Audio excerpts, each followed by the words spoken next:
if I let y equal 0?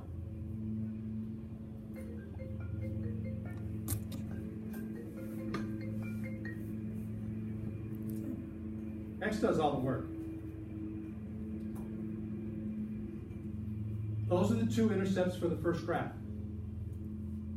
I would suggest you don't try to go to the graph immediately, because you don't know what kind of size you need from the second equation yet either. So wait till you get all the intercepts so that you don't have to come back and start the problem over again because you didn't allow enough space because you didn't look at both sets of intercepts.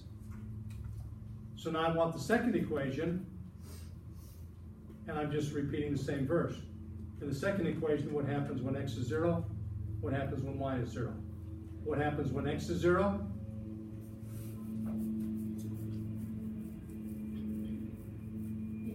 Y has a value of 8. What happens when y is 0? Then x has a value of 16.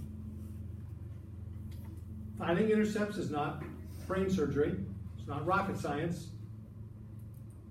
And there's not a lot of arithmetic for you to do unless you want to physically solve them by hand.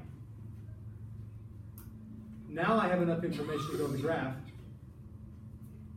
So what's the largest value I'm going to need to see vertically? 20 units. And the largest value I'm going to need to see horizontally? 16. So this grid happens to be a 20 by 20 grid in the first quadrant. So I know what the scale is going to be. The graph grids that you get on the test are not going to be labeled. You're going to decide what scale you want to use, and you should identify that scale. So in this particular case, just because I know that this value up here is 20, it makes my life a little bit easier. There's 15, there's 10, there's 5. So I know that I have 0 and 20, which is nailed down there. And I have 10 and 0. 5, 10, 15, and 20. So 0 and 10 is here. And now I need to connect the dots with those things with a straight line. So I'm going to connect the dots, but I'm going to color code that as blue. That's being connected to this. Now, if you don't do a real good job of hitting the points, your line's going to wobble just a little bit. It's going to slide a little bit left or right, which is going to mean that it's going to be harder for you to try to guess the corner point by looking at the graph. So we're going to kind of insist that you show us the reduced row echelon form for that part of the problem. 0, 8, not difficult to graph. Didn't have to guess any. 16 and 0, not difficult. And if I do a line inside of there, I want that one to be red. Now, if I'm good, these might look like they go right through a corner point. But you have no idea what the scale is going to be, so you may not be able to read that off of the graph. But here's your starting part of the problem. You graph the intercepts. Now you've got, I'm not done graphing yet though. What I failed to graph in the problem is I didn't come back yet and tie down the fact that when they said that x has to be greater than or equal to 0, they limited me to that line on the right-hand side. They limited me to always having to be over here. And when they said that y had to be greater than or equal to 0, they limited me to here in the problem. And if y has to be greater than or equal to 0, then I have to be up here. So effectively, these two things limit us to always using the first quadrant.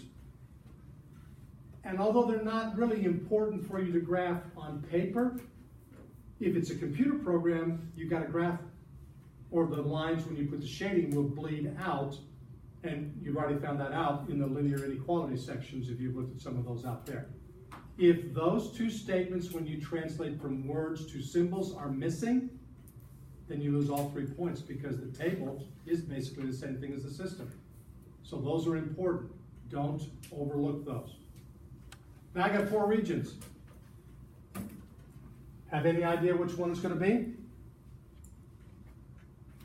So start picking points. It's trial and error here. Which region do you want to pick first? Upper right, lower right, upper left, lower left.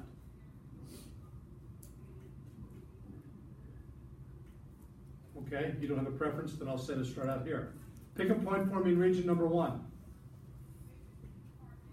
I don't care where, just as long as it's in region 1. 2-2? That doesn't look like region 1 to me. 2020. 2020. There we go. 2020 is fine. So you're starting to test now. Number 1, you're testing the point 2020. Doesn't hurt you to put that down on your paper. I know the calculator is going to do the work for you. I'm going to put it up here anyway. 2 times 20 plus another 20 is less than or equal to 20. Well, that right there is 40. So I know that can't possibly be. So this is a great big no. And if that's a no, then I shouldn't have to even worry about the second equation because it's already failed once. It's got to satisfy both of them. So it's not region number 1. Great big no. So let's try region number 2 now.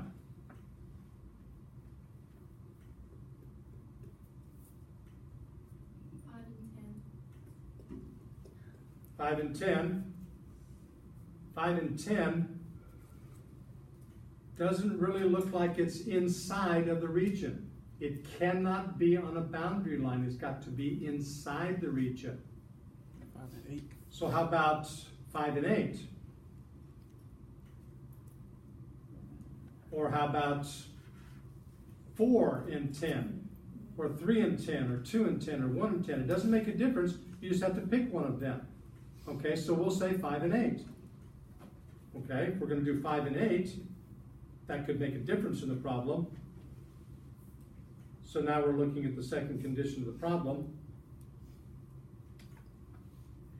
Okay, so you can, I didn't quite erase everything I was supposed to erase from the previous class. So that's how this is going to fail too, but we're going to find out why. 2 times 5 plus the value of 8 is less than or equal to 20 is a yes question, or is a yes answer to the problem.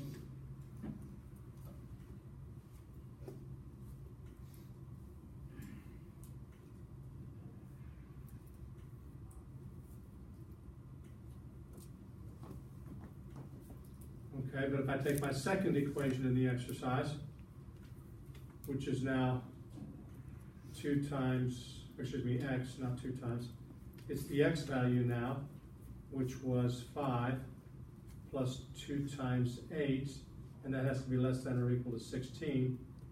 There's a no statement for that. So that tells me that this region number 2 is also a no. And if I keep rolling around the regions, the next point that I pick might be 2 and 2.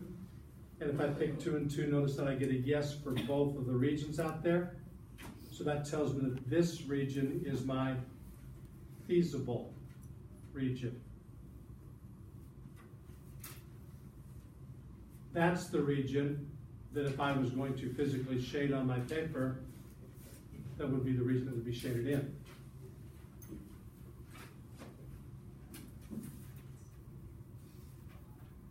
So you found the feasible region. You're already in the graph part of the problem, but we're not done with the graph yet. We want to identify all of our corner points in the feasible region. How many corner points does the feasible region have for this one? 4. How many of you already know? 3. So you know that you have 0 and 8. You know you have 0 and 0. You wouldn't think about 0 and 0, but that's where the 2 constraints of x being greater than 0 and y being greater than or equal to 0 have to be. You know you have 10 and 0. But you don't have 16 and 0, and you don't have 0 and 20. People, just because it's an intercept doesn't make it a corner point of the region you shaded. So you got to pay attention to that. And you're missing one more point. And that one point you might be able to read off of the graph, but I'm telling you that if your application-based problem starts getting you big numbers, you won't be able to read it off of the graph because the scale won't support it. I would suggest then that the best thing for you to do here is to do the reduced row echelon for the system of equations that created those two lines.